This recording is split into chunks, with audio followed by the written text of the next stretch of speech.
Can I have everybody's attention? I'm looking for the guys who murdered my wife.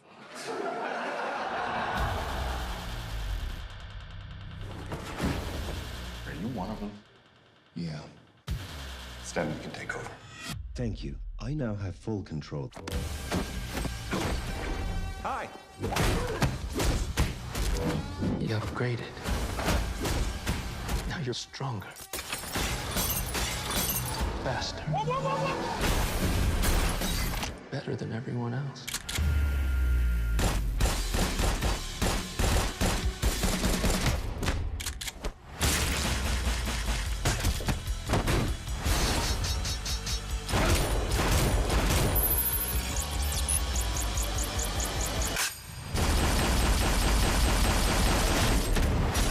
Sit back and enjoy the ride. Hey, and welcome to another wonderful Paintrine. This is Andy and this is Jeff, and we just saw a great movie. Well, at least I think it is a great movie. We saw Upgrade. We didn't get a chance to talk about what we thought about at the beginning of it, or what we thought before going to see it. I think I can hold my feelings different for there. So at least I thought it was going to be kind of like an action schlock, kind of similar to oh no, I forgot the movies. Like Crank or Shoot 'Em Up. I thought it was going to be an action thing like that because that's what they kind of pressured on the trailer. My expectations were basically I'd seen an action trailer that looked like it was sort of a sci-fi, movie, and that was the extent of it. Yeah. In fact, actually watching the movie, I didn't realize until a key line was like, "Hey, I'd seen a trailer for this." So I had almost no expectations, positive or negative. Yeah. I mean, when I originally decided that I think we should do like a Paintrine on it, I had bad expectations for the film because just because of the trailers that you saw, they were like, oh, that's really cheesy, which that would have been something you guys just saw because we would have just plugged it in there. I thought it was just going to be super cheesy, and then when I saw that it was only showing in one theater out of the entire it didn't even get not a good sign. Into the Madison market. Like, you search for it at Fandango, it only showed up at Sun Prairie. And I'm like, oh, so maybe it's not that great.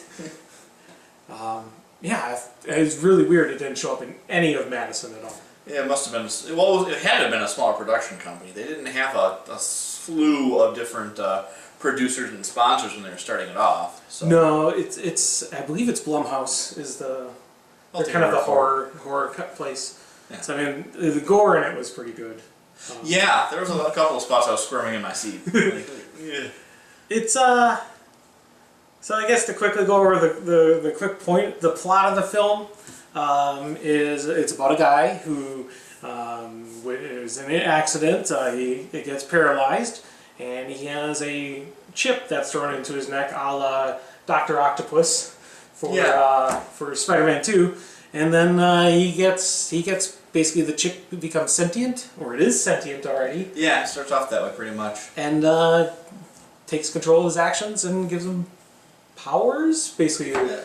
It's the whole fight like a computer thing. It's like predictive, combat.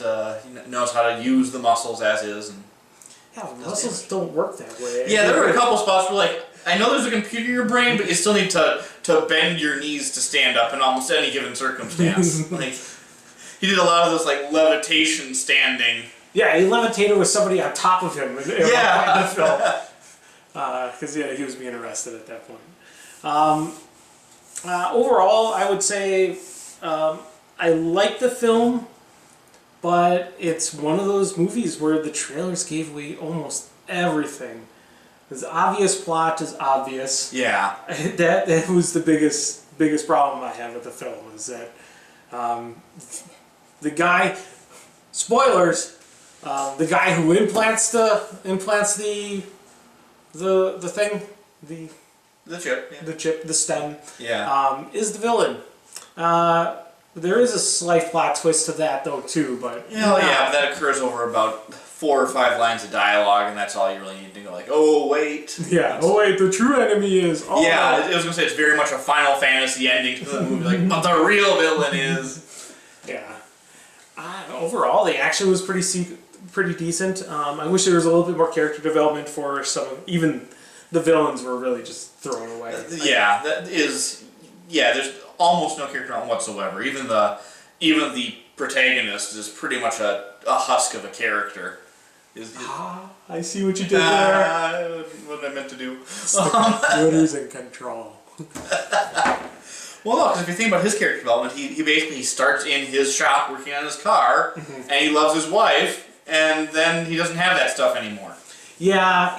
It was basically what you expect from any sort of action flick to start off with, you know. Yeah. Guy who hates technology, who likes to do things with his hands, has a loving relationship with his wife, and then bad guys happen. Bad guys happen. He then has to meld with technology. It's kind of, you know, it's very formulaic. It reminded me a lot of like the early '90s, late '80s action film setup. Yeah. But we don't need to bother with character development or anything like that. We got this neat premise, and you're gonna love it. Yeah. I just wish there was more of it. The trailer gives away the first action sequence where Stem takes over his body. Yeah. And that's easily, I think, the best sequence of the film.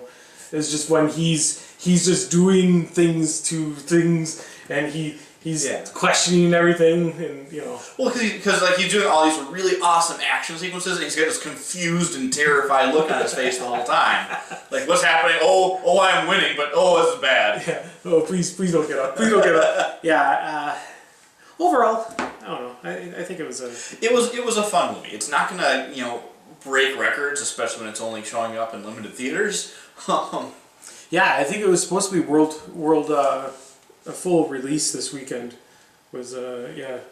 I could believe that. It was very vanilla ice cream as far as action movies go. Like they said it in a future setting, but it's just like taking the current world and slapping some new shine on it. Yeah. It's like self-driving cars, we got that now. Automated households, yeah, we got that now. Yeah. So you couldn't tell what year it really is, but yeah, you can put it 10 years in the future reasonably. Automated households that don't recognize when some of their users aren't there either. Yeah. For horrific plot points of the film. Do you want me to invite said person who died earlier to dinner? Thanks, computer. But yeah, I mean, for our first movie, I think it's highly rated on Rotten Tomatoes.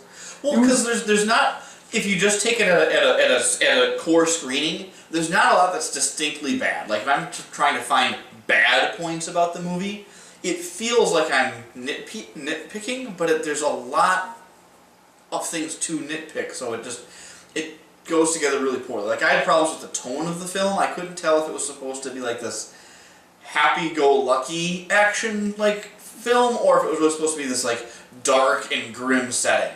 The tone was not consistent. For me, it felt like it wanted parts of it to be kind of like shoot 'em up, kind of like Crank, a little over the top action fun. But it definitely stayed very dark for most of it. Like I said, I wanted more of the action sequences, but there just was not a lot of them. I mean, you count them on a hand. I think there was only 4 sequences. There was the big fight in the trailer or the house. Yep. There's the there's house fight. Then there's the bar fight. Then there's warehouse fight. And then the final warehouse fight. Yes. And that's it.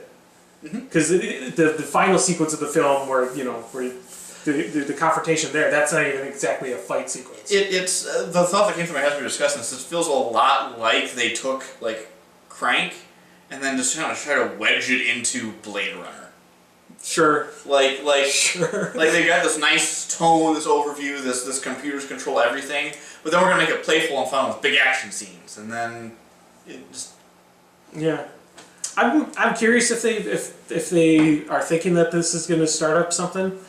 The spoilers, the movie ends where it could possibly be something. Yeah, something else? they could spin off. I don't know if they wouldn't be able to really use the same protagonist as easily, but they certainly could. They could I mean, build an army. Yeah. That's just it. Like they've got the foundation of something. I'd be worried that if they continue with this franchise, it goes Matrix style. Sure. Like there's something that could have been nice and self-contained, but like nope, we're gonna make some sequels, and it's gonna use the same idea and get weird. Yeah. Overall, I would give it at least a thumbs up. I mean, it's worth. I don't matinee price maybe. It's probably really worth to watch on HBO or some kind of streaming device. Yeah, if you see it someplace where you've got easy availability, check it out. There is some fun stuff. It's not like jaw-droppingly bad where you're like, oh, I'm watching this. Yeah. No, and definitely I've seen some of those films. Like some of the trailers that we saw were jaw-droppingly bad. Yeah. Well, yeah, but you know, they can't put a trail in there when there's spoilers ahead for a lot of very basic plot points, and then the rest of it's an action movie, so they can either show off the action or spoil the movie. Yeah. Yeah, no, definitely worth watching. I'd have fun with it. If they make a sequel, I'd probably watch that too. Yeah, probably. I expect the sequel will be a direct-to-Sci-Fi Channel sequel. See, well, they could have upgraded. Or, for another 2.0? Well, no, they could go with upgrade with the double D's in there for double dose of the pimpin'. I was going to say, they're going to do their Idiocracy crossover. Yes. This is the step right before Idiocracy takes over. This is actually upgrade. This is the pimp that she was worried about the whole time. Dude, I don't think we ever actually saw Upgrade in Idiocracy. I don't think he actually makes a on-screen He's appearance. available in like stills and I think like a newspaper article. Oh, yeah, because they do refer to him, yes. Yes. Yeah. All right, but otherwise, good film. It was entertaining. Also, Pepsi freestyle machines are they're shit. I would put a positive spin on it, like step up your game, but they need an upgrade. They definitely need an upgrade. So like the last time I went to the theater, it was back when Mad Max Fury Road was out. It was one of the first times I saw it there, and I thought it'd be neat because it was a brand new theater at the time, and they had Pepsi, but they were like the cheap freestyle machines, so you could mix your Mountain Dew with like vanilla if you wanted to. But they're the worst. They don't make good sodas. It's all bad. I'm gonna get some Vanilla Dew. Thanks guys for watching.